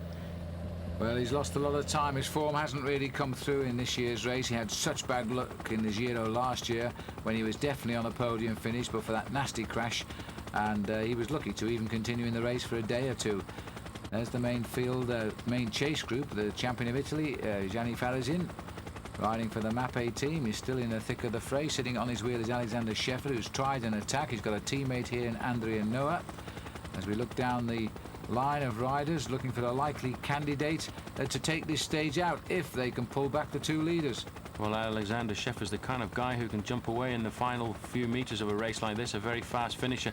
Buenahora there, number 177, he's quietly slipped into the nice breakaways over the last couple of days. Surprising to see him taking part on an aggressive flat stage, because he's the kind of man we'd expect to see more of in the mountains. 4 kilometres remaining for the two leaders, and still their lead is very precarious indeed. Through on the roundabout there. That's the right side if you live in Europe. It'd be the wrong side if you lived in Great Britain. As the riders now make their way towards the finish, you can forget any chance of the main chase coming in today, because they are a long way behind and have no interest in this breakaway today. It'll pan down just to see if one or two riders in the chase group have now got these two in their sights. But you know, Paul, with such a short distance to go, this is still looking good. It's still looking very good indeed, but you've noticed now that Kepi Gonzales has gone to the back for the last kilometre or so. He's forcing Luc Leblanc to do a lot of the work, and Leblanc is a very intelligent rider. He's been a pro for many years now, and he won't like the fact that Kepi Gonzales has stopped contributing to the success of this breakaway. And shortly, I think these two guys are going to slow down a little bit, as Gonzales has realised that Luc Leblanc's not going to carry him to the finish, and he has come over the top of the Frenchman to keep the pace high. But look at this, the gap is still hovering at 10 seconds. There's 16 riders in that chase down there, and there's about half of them committed to catch the two leaders. And it's going to be a tough chase, but they might just about get them. You know, the chasers have a nasty habit of timing everything to perfection. How about the last 500 metres at the moment? Because it's looking that way, isn't it? It certainly is. Gonzales didn't look very comfortable on the back wheel of Luc Leblanc there. As they go around that corner, it's come down to around about 5 seconds, and it looks as if the Brechelat rider on the front is certainly trying to set it up for Piccoli, who's currently sitting in second position. And the guy who's leading them out will push himself right into the depths of the red zone, because he realises that Piccoli has got a great chance of a victory here, because he knows now that he's in the ideal position as we get closer and closer to the finish. Leblanc has switched over to the left-hand side, and once again a panic move by Kepi Gonzales, and Leblanc realising that it's almost all over bar the shouting, because these two guys certainly haven't got the impetus left to hold off this group. Well, he's raised his game again, Luc Leblanc. When he saw Kepi sprint through, he thought about it, but he went back to his back wheel. But it's not going to worry too much about it now, because it looks like the rider just behind him there is Mariano Piccoli, who's brought the whole lot back into the action. Piccoli's the rider in that nice mauve jersey. He's used his teammate to do the damage, Sgambaluri, who was second in the under-23 championships a couple of years ago. Also moving up there, the Seiko Cannondale rider, Paolo Salvadelli as well. And in the main field, it's the yellow squad on the front, the squad of Marco Pantani, the leader of the race. And they're obviously not too worried about the situation up the road. All they want to do is to make sure they get Marco to the finish without any problems. So Piccolo, who's just riding in second place, he's obviously told his young teammate to just keep the pace high now.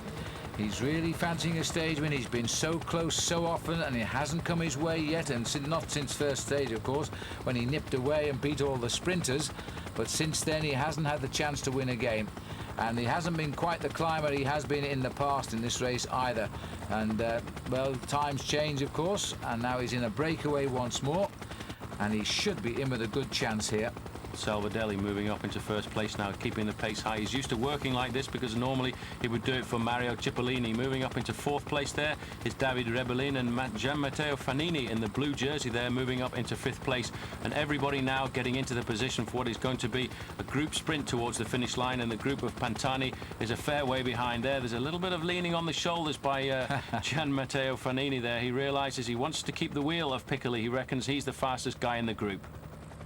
So Fanini is the leader, the blue jersey is the leader of the Inter-Giro competition, and that's what it means. And he's now got the leader of the points competition right in front of him, Piccoli. And there's going to be some valuable points scored today by the consistent finishers too, because they're both in this front group. Salvadelli now up into second position, still Piccoli in third place there, happily sitting on the wheel of Salvadelli, the big lead-out man for Mario Cipollini normally, and Fanini moving up into third spot now. A little dodgy corner there just before the finish line, and if you're not up there to the front now, then you're much too far behind. Well, there's 18 men in the hat here now as we approach the finishing line. And again, the pace still being set here by Salvadelli. Kept up nice and high.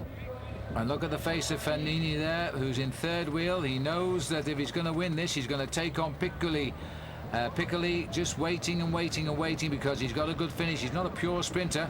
Fanini, oh, somebody's come down the outside here with a terrific rush just off our camera. And it's a Festina rider who's gone for it this time through. And it's going to be very, very tight, but that's Belli, and it's all over because Fanini got through, and he came off the wheel of Piccoli. And I'll tell you what, Fanini was the guy who was disqualified from the Tour last year, where after he was leading out Cipollini, he sat up and he blocked the rest of the race, and he was thrown out of the Giro. Now his teammate Cipollini no longer in the race, and Fanini no longer on the team either, and he's now taking a stage win for himself. Well, it's been a long day in the saddle for Marco Pantani's Mercatone Uno boys, and they've really ridden like Trojans right at the front for the last 20 or 30 kilometres, setting the pace. All they have to do is just make sure that they can get Pantani to the finish, because for him tomorrow it's all on his own. It's the individual time trial when he has to match himself against Pavel Tonkov. So the former lead-out man, or the lead-out man for Cipollini, who's now out of the Tour, comes and takes over the role himself, and gets an opportunist stage win there in the Giro d'Italia. So he's keeping Seiko's name on the headlines here in tomorrow morning's papers. And he watched the right man too, Mario Piccoli, because Piccoli got second. The man that came with the rush, Vladimir Belli, hung on just off the edge of our cameras, I think, for third place. And Colombo got home in fourth, and David Rebellin, he was there in fifth place. That was the unofficial list over the line. But I have to say now, he gets rushed into the hut and gets ready for the presentation, while a long, thin line of riders are still some way out of town. It's certainly been a tough day for these guys, and it's a long line in the main field, and you can see the speed is quite remarkable. But this is just how to time a sprint to perfection. Just coming through there, Fanini gets it a full bike length ahead of Piccoli, who was certainly the man to watch, as you said, and that I think is how Gian Matteo Fanini based his sprint. He wanted to get onto the wheel of Piccoli, and when it came to the line, he just opened up the gas, and he certainly had the power to do it, because up through the middle, Belli tried to surprise them, but he didn't have enough power just to keep it going. So Piccoli, second place for him. He's been so consistent, keeps his lead in that nice purple coloured jersey, I suppose you call it, or cyclamen. And here comes the blue jersey of the Intergiro leader, and Gian Matteo Fanini gets the stage victory, free as a bird without his team captain Mario Cipollini to interrupt. Cipollini will like that finish. So the teammates of Marco Pantani, fairly routine day for them today. They've done their job well to try and get their man to the finishing line as fresh as possible. Tomorrow it is big showdown time in the penultimate time trial over 34 kilometres. It's not that long, 34 kilometres, and you know Marco now is going to feel that he won't lose all of the time that he's made over Pavel Tonkov, but he does need a fairly easy ride. There's the stage winner for Seiko, Gian Matteo Fanini. He gets the victory, he gets the champagne. And they're all pretty good at opening the bottles when it comes round to the winner's podium, aren't they? Oh, he's not going to give too much away. He's going to drink it all himself. Well done. So Mario Cipollini probably watched that on his television back home in Italy, and it's been a long escape. They're minutes ahead. And meanwhile, back out on the road, the Mercatoni Uno boys are bringing Marco Pantani in. There's the sprint finish yet again for you on this big time gap. And that's how Fanini saw the finish, took his chance, and got the victory. Confirmation of the result, Piccoli, Belli, Colombo, all of these riders in the breakaway. There were 18 in the end in the breakaway, and De Paolo getting the 10th place, all same time after only 3.5 hours racing today. So after over 3,600 kilometres, two men still in with a chance of winning the Giro d'Italia, and this is the penultimate rider to start, Pavel Tonkov. The winner 2 years ago, and he knows, even though he's very popular here in Italy, that all of the cheers will be reserved for the man who will start behind him. The course is over 34 kilometres between Mendrisio and Lugano. I tell you, Phil, last night everybody was trying to work out the amount of time that Pavel Tonkov needed to take out for every kilometre, and looking back at all the previous time trials when they've come up against each other, all he really needs to do is pull back 3 seconds per kilometre on Marco Pantani, and that will give him the overall lead on the penultimate day this year of the Giro d'Italia. But he knows he has to go out and do that, and at the end of a race like the Tour of Italy, it's very difficult to come out and put in a special performance like this. But the course certainly does suit him. It's not very tough either. It's fairly flat with just a small climb towards the finish, which I'm not so sure will favour Pantani, but remember his gap is 1 minute 20, there it is for you, 1:28 over or under Pantani's time for the course so far. Guerini, third overall, is over 5 minutes back, and really doesn't matter now. He should easily confirm his third place on the podium for a second year. This man, though, was second last year. He won the year before. His record is tremendous in the years gone by. He knows he can still steal this race on the very, very last time trial. And he's already off to a very good start. The position is perfect. He's right down on the centre of those handlebars. He's opted for a full disc wheel at the rear of his machine and a tri-spoke on the front. An aerodynamic position for him and an aerodynamic machine. The man who really has to do something special, though, is the man here wearing the pink jersey, Marco Pantani. And he, too, is riding a fairly standard machine with a full disc at the rear. Caught by Alex Zulle in the time trial almost 3 weeks ago, well, certainly 2 weeks ago now, and dropping away from the leaderboard. He bounced back in the mountains. In fact, he destroyed everybody except Pavel Tonkov in the mountains. Alex Zulle, well, he's already riding at the moment, not recording great times at the Czechs. He blew up towards the end of this race. Now, Pantani knows this is the only man that will spoil what for him will certainly be the finest day of his sporting career. It's going to be a very nervous moment for Pantani as the seconds tick away for the very last time trial in this year's Tour of Italy, and he knows what times are going to be done out on the course by Pavel Tonkov. He will get that relayed back to him by his supporters at the side of the road, all cycling aficionados, and they will let him know exactly what's going on. Just looking at Tonkov's bike there, Phil, it looks very much to me as if he's opted for a 28-inch rear wheel there, which will give him a very large gear combination. Well, it's all or nothing, I suppose. His second place overall is assured. He's not going to lose time, I wouldn't think, to Giuseppe Guerini, but it's the first place he wants. Listen to the crowd, Yes, Phil. It's almost like a football match out there. They're all shouting for Pantani, the man they call Elefantino. They call him the Pirate. There are so many nicknames this man conjures up, and it's the last 4 seconds. And he goes to an enormous cheer here now. 34 kilometres, all that separates him from that Maillot Rosa, because tomorrow on the ride into Milan, nobody will attack him. He's going to be like a man possessed. Look at the way he's looking at the road. He is going to rise to the occasion. You get that feeling. Well, it's obviously what his plan is, to go out as quickly as possible and try and match over the first 4 or 5 kilometres the times being done out on the course by Pavel Tonkov. This man looks like a machine this afternoon. He's perfectly still on his body, and his bike is ticking over nicely. Pantani, on the other hand, does not look like a time trialist at all, but he's gone out quickly. Well, look at this then. So Massimo Podenzana is setting the time for the rest to beat now, because he's just going to get inside Velo's time as he comes up to the line for only just 40.23.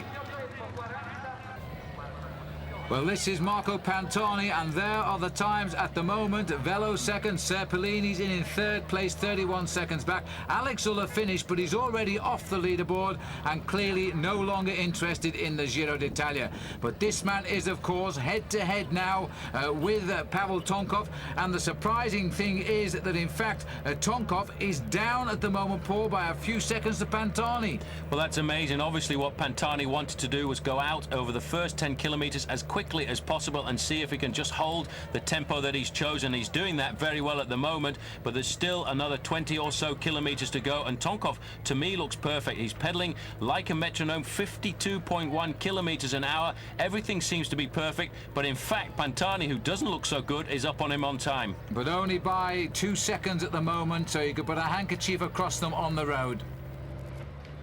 Well, now the arrival of Sergei Gonchar, winner of the time trial stage last year, and now he's looking a little bit laboured, but his time is going to give him the rewards. I think he's going to go onto the leaderboard.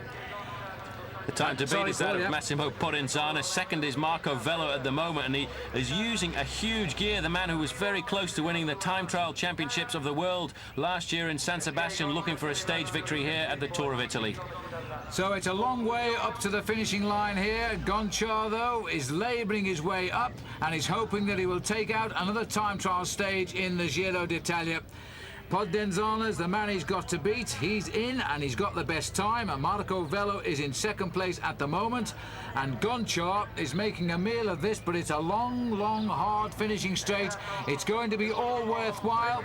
He's going to get inside Massimo's time. There's the line, and there's the time, 39.54, best time so far.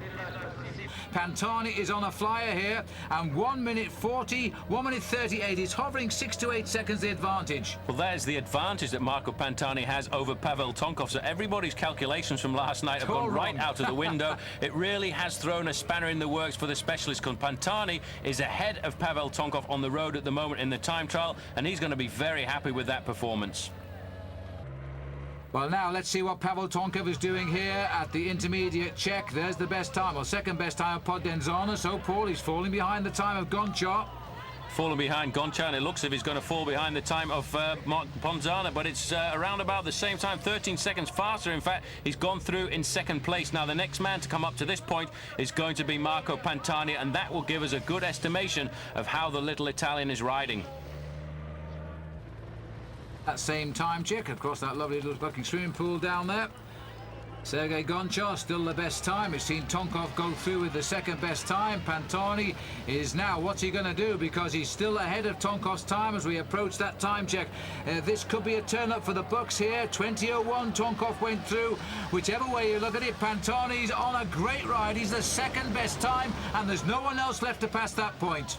Well, 11 seconds is advantage over Pavel Tonkov at this stage of the game, and that is a remarkable performance. We're halfway through this time trial, and I would think Marco Pantani will be getting some very good information from his team manager, who's probably watching this live on TV.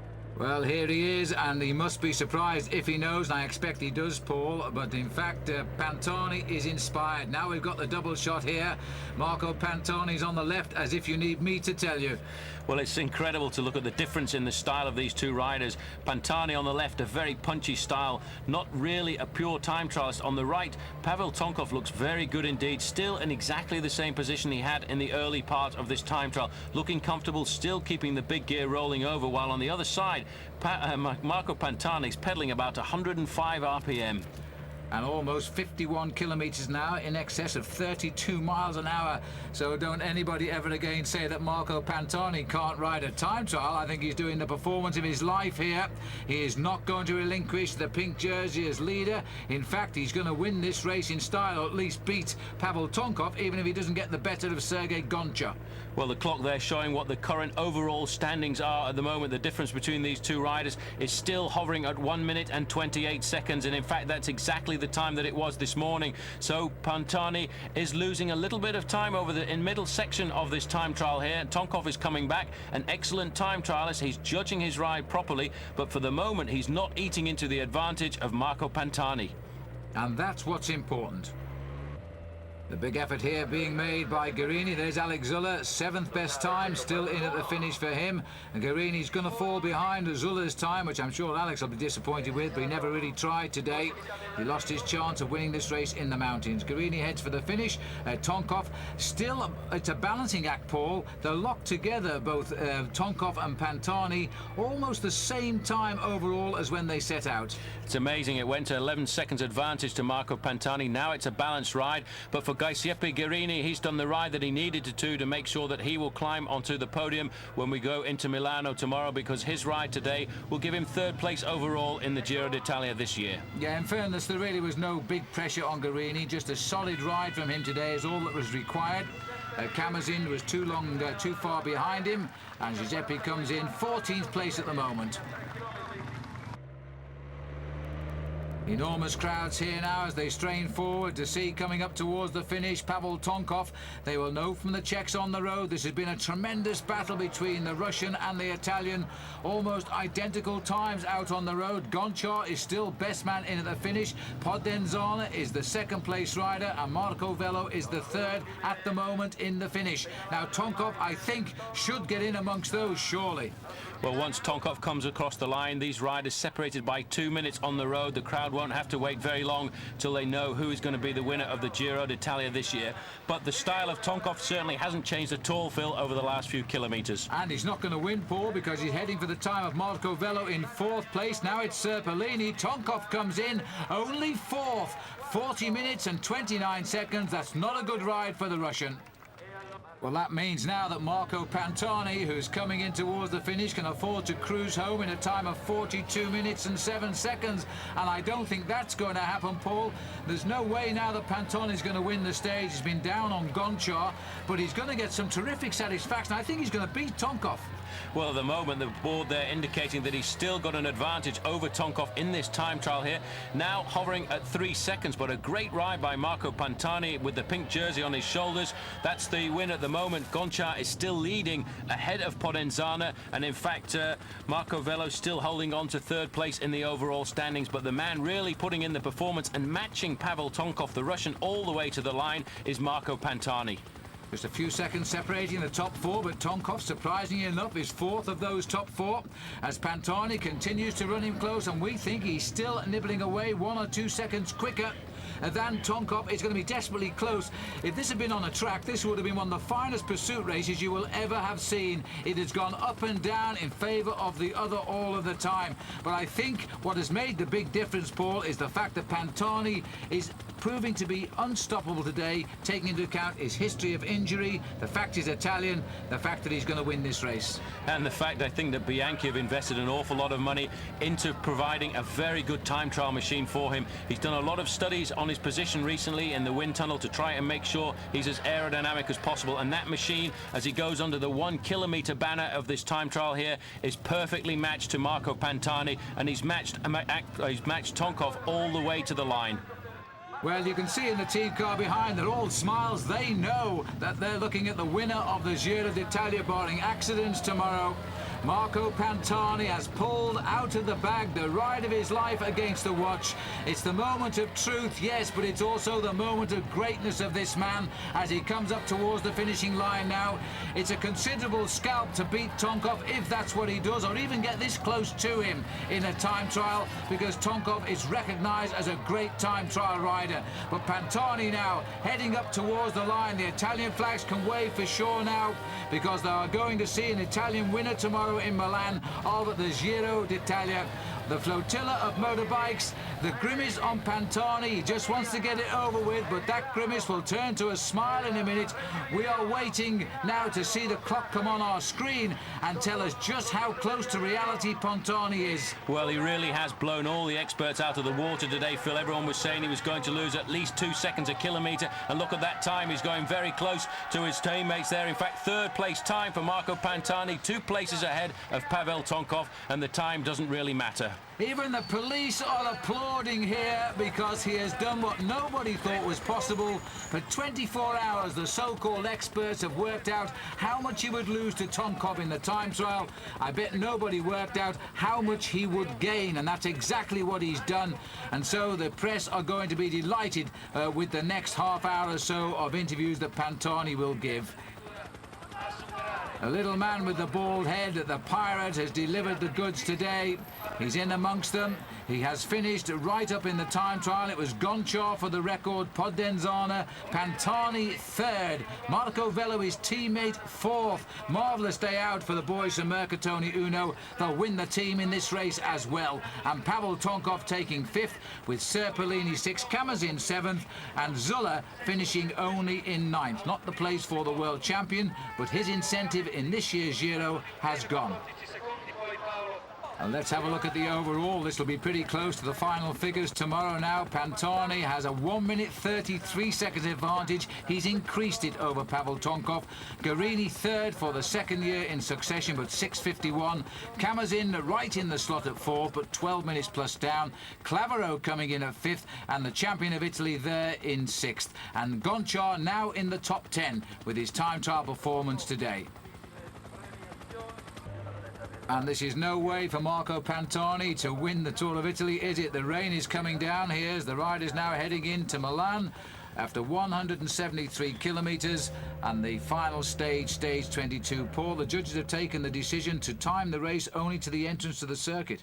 Well, that's because of the difficulty of actually racing around this circuit in these weather conditions, and I do believe the distance of this lap doesn't conform to the international racing governing body's distances for the end of a stage race. But look at that, as Rubiera goes through the puddles there. He really sprays up a lot of water, and a lot of riders taking risks to try and win the stage. But for Marco Pantani, the first time they went across the finishing line meant for him that the clock had stopped in this year's Giro d'Italia, so now he's just riding round for the pleasure and savouring the moments that he can show off that pink jersey to the crowd here in Milan. Well, at the start of the week, let's not forget that Pantani crashed in weather conditions like this in the mountains. Since then, of course, he's built his lead. He's produced that extraordinary time trial to increase his lead. Now he just wants to keep out of trouble and get this race over and done with, and be the first Italian since Ivan Gotti, which is only a year, to win the Giro d'Italia. José Luis Rubiera from the Kelme squad of Spain trying to get out there and steal a march over the rest of the main field, and certainly still one or two of the sprinters left him with a chance of taking victory on the final stage here around the streets of Milan, but no more Mario Cipollini, the man who last year took out the points classification and was presented on the finishing podium in that magnificent white suit, for which again he got a magnificent fine for from the international governing body. It's a pity that Mario is not here at the moment, and I'm sure he's back at home taking a keen interest in this on the TV, but for the moment Rubiera is out on the front trying to steal the show away from the sprinters. Well, you see, just look at those road conditions now. They are not for the nervous at all. Those tram lines across the middle of the cobbles are absolutely deadly. You've got to meet them at right angles, otherwise you're down. And the rider's thinking more of self-preservation, I think, but you'll always get the kamikaze ones who'll want to go away and try and do something. and try and get a stage win, especially in Milano, which is where all the Italians want to win. Well, Rubiera's advantage there, 7 seconds over the man who was chasing, who was Marco Di Renzo from the Brescialat squad. It's a very tenuous lead that he's got here, just hovering there as we go under the 1 kilometre banner, which shows just 1 kilometre remaining on the end of this very difficult stage. Well, the riders remaining here in the race are just over 90, 94 to be exact. They're all not very far behind Ribeiro at all. And I bet they're delighted too. The 13 scheduled laps here reduced to only 10, and the time already taken as we race into the last few hundred metres. And Paul, it looks as though Ribeiro is going to be caught almost in sight of the line. Nasty left-hander there. It certainly is, followed by a nasty left-hander as well, and then he'll be into the finishing straight. But you can see the main field hot on his heels there, and a lot of riders trying to pull him back. There was the pink jersey of Marco Pantani, safely in the first 15 positions there. But Rubiera is still hanging on to about 10 lengths advantage over the main field, but the sprint starting in earnest behind him. Well, they'll have to start in earnest because he's almost to the line here, but Piccoli is trying to get on terms. I saw Strazza was still there, and Fagnini is also trying to get up on terms. He's not going to have the legs, poor Ribeiro. You've got to feel sorry for him here as he goes for the line. And bursting through on the inside, and that blue jersey again is Fagnino. Is he going to get it? Win number 2 for the Seiko man. That would be the stage that Cipollini would always love to win, and it's gone to his teammate Gian Matteo Fagnini. He wins ahead of Massimo Strazza, but in the middle of the pack there, and happy to be at the finishing line, the pink jersey, and that's who the crowd have reserved their cheers for, of Marco Pantani. The big man, or the little man rather, has made a big return to the top cycle race in Italy, and he's won it so well with a brilliant time trial that left nobody in any doubt. The best man has won this year's Tour, a Tour which saw so many leaders when Zulle kept taking the lead back, and in the end blew big time in the mountains, and finally didn't get anywhere near the winner's rostrum. So Marco Pantani, 101, will be converted next year to number 1 as a winner of the Giro d'Italia. And this, don't forget, was a great race this year, Paul. The greatest performance was by Marco Pantani, because a few years ago people thought he would never even walk again, let alone ride a bike.